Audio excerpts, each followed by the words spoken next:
কৃষ্ণ শ্ৰীমন্ত শঙ্কৰ হৰি ভকতৰ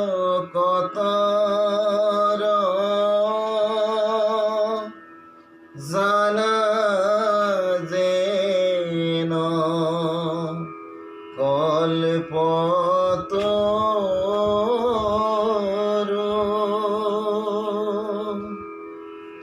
তাহান্ত বিনাই নাই নাই নাই আমাৰ পৰম গুৰু তাহান্ত বিনাই নাই নাই নাই আমাৰ পৰম গুৰু।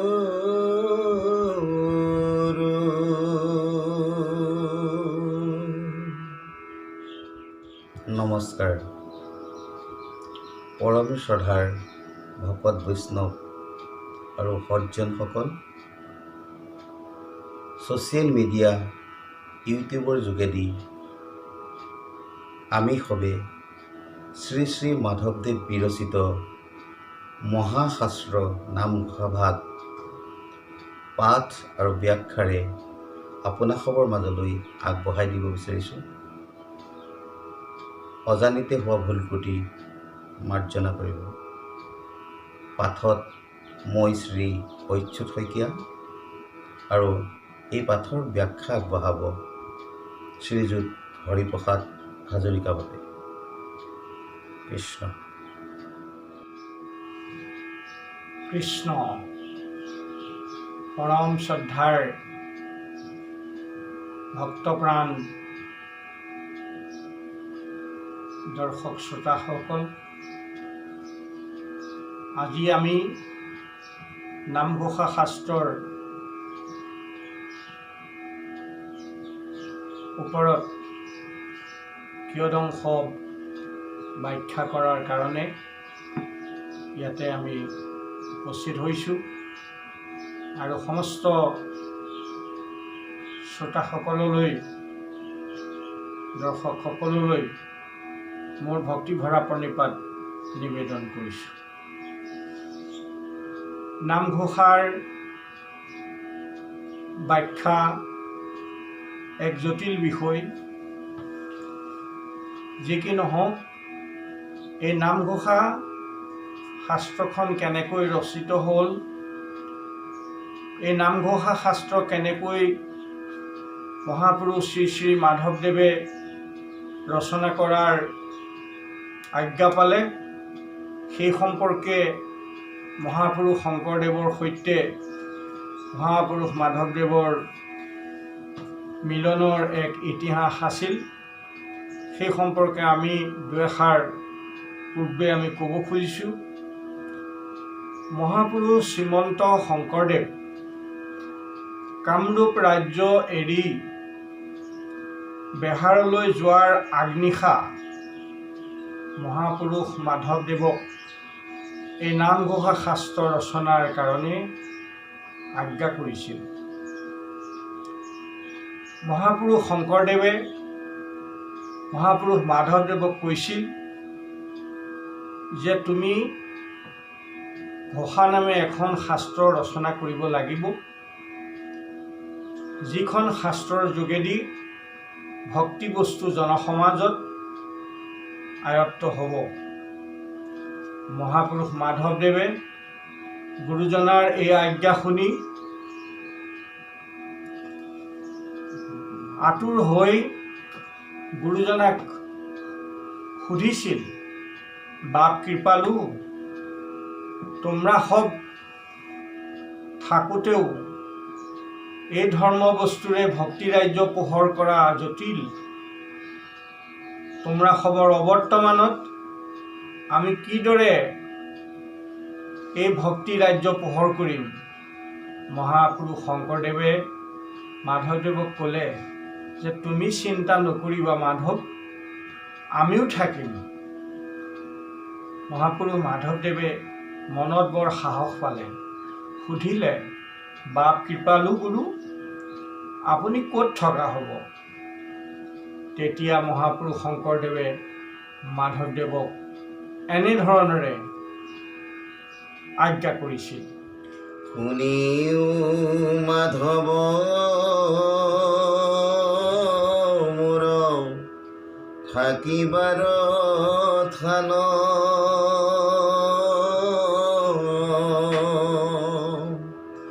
দশম কীৰ্তন মোৰ মূৰ্তি ৰস মান,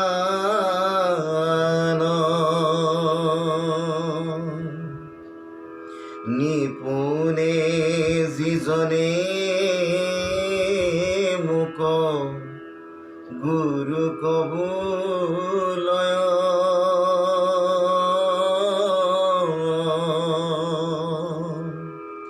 কীৰ্তনতে দশমতে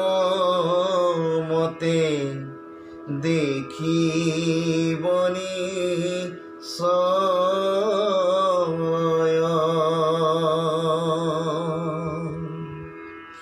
ও দশম কীৰ্তন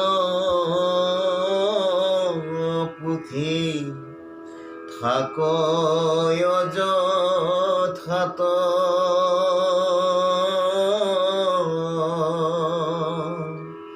সাক্ষাৎ মাধৱ মই থাকি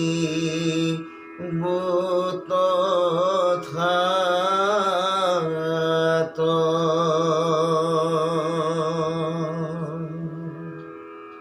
সকাহ পাই মাধৱদেৱে গুৰুজনাক ক'লে বাপ আমি এতিয়াহে তৰিলোঁ। পুনৰ শংকৰদেৱে মাধৱদেৱক ক'লে কেৱল আমিয়ে নহয় তুমিও থাকিব লাগিব।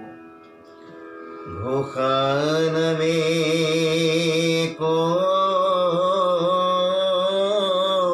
শাস্ত্ৰ তুমিও কৰিবা,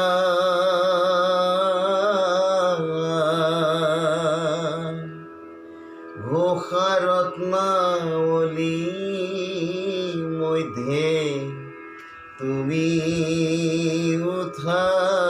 থাকিবা।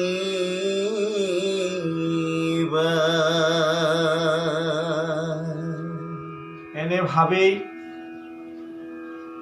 নামঘোষা শাস্ত্ৰখনি ৰচনা কৰাৰ ইংগিত দি মহাপুৰুষ শংকৰদেৱ বেহাৰলৈ গতি কৰিলে। শংকৰদেৱ গুৰুজনা যোৱাৰ পাছত মহাপুৰুষ মাধৱদেৱে এই ঘোষা শাস্ত্ৰ ৰচনা কৰাৰ দায়িত্ব শিৰ পাতি লৈ কামত অগ্ৰসৰ হ'ল। কিন্তু গুৰুজনাৰ জীৱিত কালত এই নামঘোষা শাস্ত্ৰ মহাপুৰুষ মাধৱদেৱে ৰচনা কৰিবলৈ সক্ষম নহ'ল। যদিও এই শাস্ত্ৰ মহাপুৰুষ মাধৱদেৱে প্ৰায় 15টামান বছৰৰ ভিতৰত সম্পূৰ্ণ কৰি নামঘোষা শাস্ত্ৰখনি জগতলৈ অৱদান দিলে। এনেধৰণেৰেই নামঘোষা শাস্ত্ৰখনি আমাৰ মাজলৈ আহিল। এই নামঘোষা শাস্ত্ৰ সম্পৰ্কত বিভিন্নজন পণ্ডিতে পৰৱৰ্তী সময়ত বহু মূল্যৱান মন্তব্য ৰাখিছে। ডক্টৰ বাণীকান্ত কাকতিদেৱে এই নামঘোষা শাস্ত্ৰখনি মহাপুৰুষ মাধৱদেৱৰ অন্তিম জীৱনৰ ৰচনা হেতু ইয়াক মহাপ্ৰাস্থানিক গীত হিচাপে ব্যক্ত কৰিছে। এই নামঘোষা শাস্ত্ৰ মহাপুৰুষ মাধৱদেৱৰ সমস্ত ধৰ্মীয় জীৱনৰ অভিজ্ঞতা, মহাপুৰুষ শংকৰদেৱৰ প্ৰতি থকা গুৰু ভক্তি আৰু ভগৱন্ত কৃষ্ণদেৱৰ প্ৰতি থকা যি দাস্য ভাৱ, এই দাস্য ভাৱৰ অপূৰ্ব সমাহাৰেৰে এই তিনিটি ধাৰাৰে নামঘোষা শাস্ত্ৰখন ৰচনা হৈছিল। সেয়েহে কোৱা হৈছে, গুৰু সেৱা কৰি মই জীৱা সত্য পালো,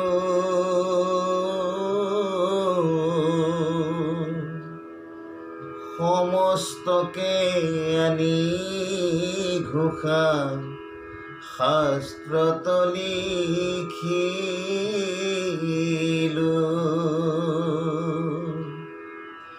শাস্ত্ৰ বিচাৰিয়া মই জীৱা তত্ত্ব পালো,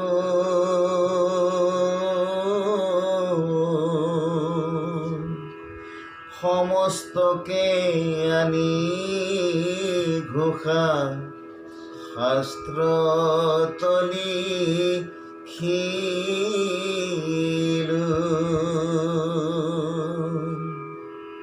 হৃদীশ্বৰ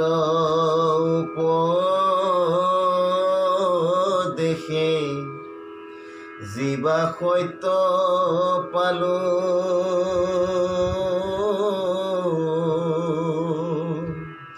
সমস্তকে আনি ঘোষা শাস্ত্ৰে নিবন্ধিলো,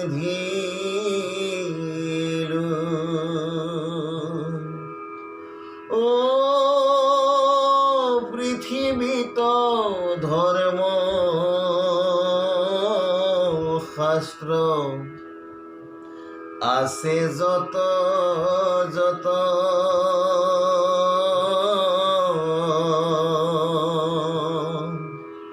সমস্তৰ সাৰ আছে ঘোষাৰ মই ধত,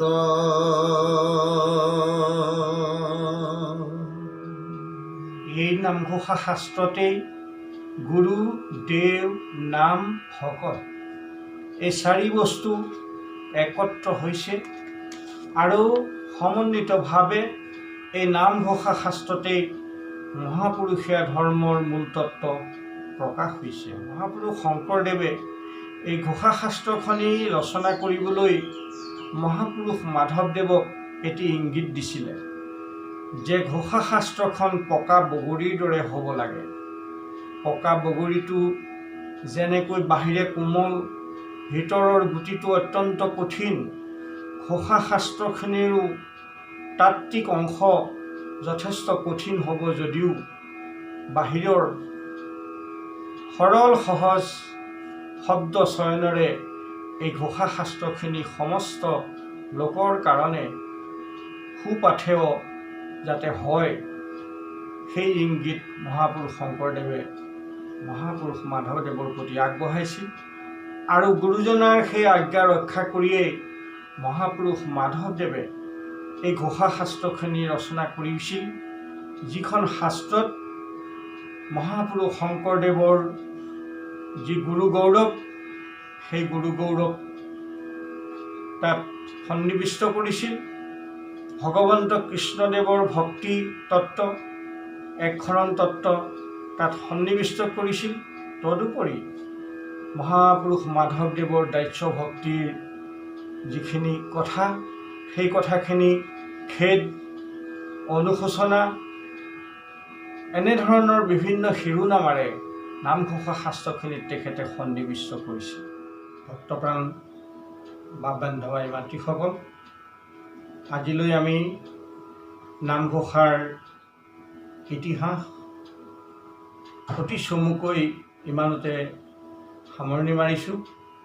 পৰৱৰ্তী খণ্ডত আমি নামঘোষাৰ ব্যাখ্যা আগবঢ়াম।